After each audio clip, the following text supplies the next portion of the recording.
The host team still doesn't have their starting quarterback. Steelers waiting to hear if Aaron Rodgers is coming back to play with no deadline in sight.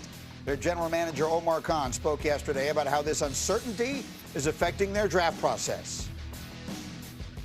Still evaluate it.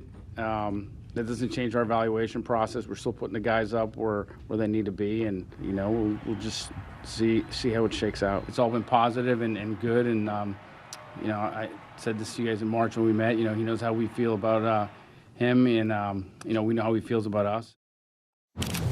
Now, that's a lot of words. So, anyway, Michael Wilbon, we've got Aaron Rodgers once again. The Steelers are waiting on him. What is your perspective on what we've got going on here? What are they waiting on? Aaron Rodgers is not LeBron James. He is not the performer at this point of his life in his 40s that LeBron James is in his 40s, and he's not Tom Brady. Stop. Now, if the Steelers want to continue with this charade, and by the way, this feels very scripted. Oh, gosh. That he walks out on stage with 700,000 people in Pittsburgh looking on, and they do this live, fine. If you want that, you want to win some games, really? Does Aaron Rodgers want to get hit anymore? It's been duck and run. By the way, this is going to sound like a typical Chicagoan hating on Aaron Rodgers, which may be true on some level. Look, Aaron Rodgers is one of the all-time great players. You can go straight to the Hall of Fame. You're not going anywhere with Aaron Rodgers. What are the Steelers doing? If we not got enough sample size, this is not a small sample size. It's a big sample size. It's covered 5 years and an Achilles tear and whatever else is covered. It's over. Now, people can just do this if they want because it's Aaron Rodgers. I can't believe the Steelers would fall for this again. But they seem to be, right? Peter, my insider, I turn to you over here. That seems to be their plan. I have heard no indication from anyone. All I do is put my ear to the ground and listen to what you and all our other insiders say. I personally say the Steelers are seriously considering taking Ty Simpson at 21. I don't think they're seriously taking Ty Simpson at 21. I also think it's a fool's errand trying to get inside of the head of Aaron Rodgers. Right. If you were to ask me back at the league meetings 2 weeks ago, will Aaron Rodgers be a Steeler by the time the draft is, I would say yes. It makes sense. It's only respectful to a team that let you sit all last year and go, like, you owe it to those guys to at least have them. I get the feeling they're under the impression, and listening to Omar and Mike McCarthy yesterday, that, yeah, like, he's coming, but why not just say today, hey, I'm coming? What is the weight? What is the reason to make them hang in the balance? And to Mike's point, Michael Wilbon's point, if he comes out and it's like, and now out of, like, he's CM Punk running out of the gate, I just can't do it. I wouldn't think he would want to take that away from everybody else's night. We're talking about the starting quarterback of the Pittsburgh Steelers, and the draft is literally 48 hours away. Look, I was never philosophically a big deadline person because you would lose your credibility if you went past it. But you need to have a deadline here. You have the 21st pick, you have Will Howard, and you have Mason Rudolph. And by the way, you have a left tackle who has a bad neck in Broderick Jones. You absolutely need to know, if you're the Pittsburgh Steelers, Aaron Rodgers, are you in or you're out? There's no other information you need, as you mentioned, Mike and Peter, in terms of the season's ended, you take some time off, are you in or you're out? Because if I'm the Steelers, I am taking Ty Simpson at 21, and I am moving forward. Like, you need a starting quarterback. This is the Steelers. Their owner came out in January and said, we are not rebuilding. We're going to compete every year. I'm hard-pressed to think that we're sitting here in April and you have Lamar Jackson and Joe Burrow in your division, and we're going to compete meaningfully with Will Howard and Mason Rudolph. It's so counter to the history of the Steelers. Yeah. Of being sound decision makers, sound judgments over a period now of more than 50 years. Yep. I don't even care what Aaron Rodgers is thinking, how long he wants. Why are you putting up with this if you're the Steelers? They've put themselves in this position, and now, I mean, they've made their bed, now they're sleeping in it. What do you think, D. Wood? How should this thing play out? I think if you're the Pittsburgh Steelers, you need to operate like we don't even have Aaron Rodgers. That's the way you need to operate. Forget all of this stuff about, Aaron Rodgers knows how we feel and all that. No, you need to operate like we don't have a quarterback. That's how they need to operate. They need to continue to build this thing, and when they need to draft the quarterback every year. If you're the Pittsburgh Steelers, you draft the quarterback every single year until you find that guy. We talk about it here in this studio, and I think it makes sensible sense if you're talking to people. He has all the leverage right now. And he'll come back when he wants to come back. What leverage does he have? He has the leverage that they If you can't. have leverage, it means you have something that you can offer that trumps everything else. Right. What the hell is that at this point? Peter, what is it? He's going to be 43 in it would December. be- He has no leverage It would be unless quite- you let him have it. It would be. I think they've let them have. I think it would be quite the about face to miss out on Kirk Cousins and to miss out on all these different veteran quarterbacks who are making. Kyler Murray's making $1 million. They could have had Kyler Murray. They could have talked to Geno Smith. They could have talked to any. They didn't entertain any of it because they were banking on Rodgers. You know the crazy thing is, them hostage right the crazy thing is, I can't get out of my head the playoff game against the Houston Texans last year where I saw a 40, 41, 42-year-old Aaron Rodgers was scared to get hit in the playoff. That's what you want coming back to your organization right now? And to D Wood's point, look, I trade for Favre. I work with Dan Marino. Like, those older quarterbacks, they want to know about the protection. You know, you're only going to get hit so many times in your career. If my left tackle has a bad neck in April, that's another thing. If I'm Aaron Rodgers, like, that is a factor in this conversation. The only time we've seen, what's the Groundhog's Day? What's it called? Punxsutawney Phil? Punxsutawney Phil. He came out and talked to McAfee and just raved about the Steelers teammates and then went back into his hole. So, like, I don't know. But he raved about Pittsburgh. It meant 6 more weeks of waiting. That's what it was. We'll find out. I hope he doesn't walk out there Thursday night and announce it. I really do. I'm forgetting everything else. That would. It's so orchestrated. Look, this is a night that is about those 32 young men and their families, and they've worked their whole lives for this moment. It should be about them. I hope.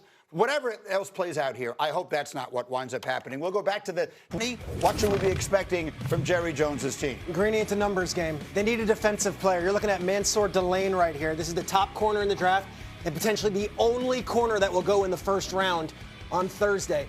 Ruben Bain is another player. There's only a few pass rushers with a first-round grade. And you could also talk about Caleb Downs. These are 3 guys. The Cowboys might have to trade up from 12 into the top 10 to ensure that they get at least one of these blue-chip players in a draft that is very strange but not loaded with defensive talent. You are my general manager, Mike T. Would you be trading up if you're the Cowboys? No, no, and no. We don't pick until pick 92, so we have so many holes, Greedy, at all 3 levels of the defense. We are not 1 player away.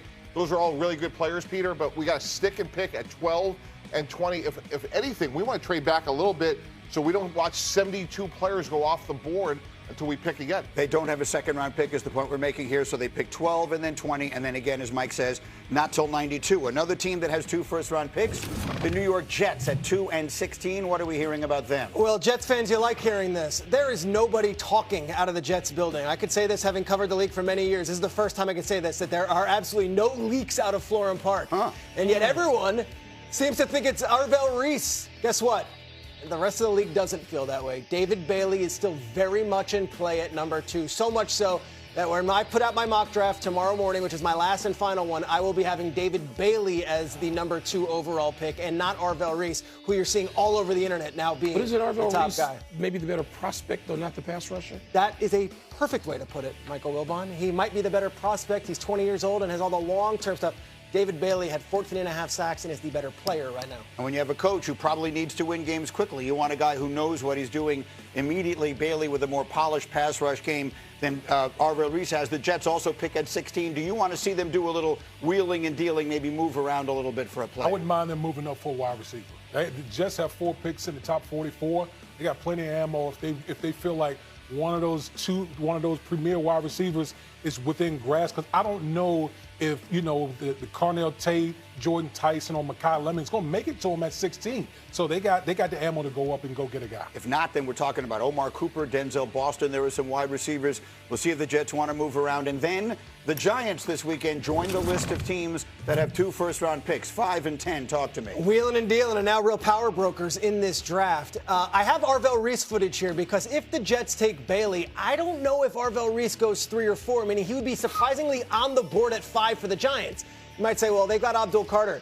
They need lots of players, and I think Arvell Reese might be the pick at 5. But that Jordan Tyson smoke that you're hearing, it is real. Joe Shane traveled all the way out to Arizona last week for that workout. He took him out to dinner in Arizona. They went to a restaurant called Uchi. I have the restaurant details, folks. That's how much I'm plugged in on this. That love is real. You don't do that 6 days before the draft if you don't really think Jordan Tyson's a possibility.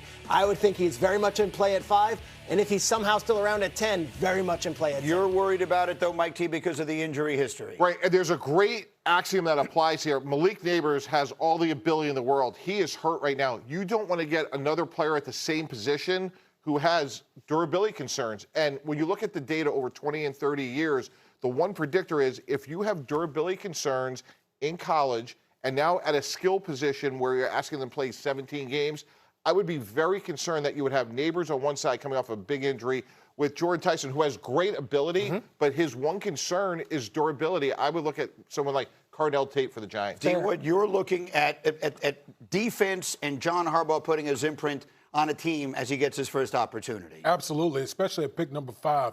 That's your first pick. You're John Harbaugh. You want to make a statement right out of the gate. This is the New York Football Giants, who've been known for defense. I want to get a green dot linebacker in the middle of that defense. Sonny Styles makes all the sense in the world at that particular spot for John Harbaugh. Why not Styles and Downs? If you want to make an imprint defense, and you're Harbaugh, and you've had those teams you had in Baltimore, Styles and Downs, you load up defensively. What do the Giants go into the next season with, and the season beyond that, if you got both those guys? It's really interesting with the Giants because for years you knew the org chart, you knew the structure. John Mara is not going to be playing as much of a role due to health concerns. So now you insert Donna Ponte, who worked for the Dolphins and also worked for the league for many years. She is now in an executive role alongside Chris Mara, who is John Mara's brother. And then you also have, of course, Joe Shane and John Harbaugh and a whole new coaching staff. So a lot of people around the league are saying, we're not quite sure with the Giants what they're going to do because there's no precedent with this year and how they approach it. Fair enough. But they got John Harbaugh. They brought him in. They for gave $100 him, million. What was the old expression that Parcells said? If you're going to ask him to cook the dinner, you should let him shop for the groceries. We'll see if they wind up doing it. The Giants, they right now control, I think, as much as anybody else in this draft. 5 should be a lock. 10, I think, is an interesting pick. Coming up, we're 2 days away from a draft.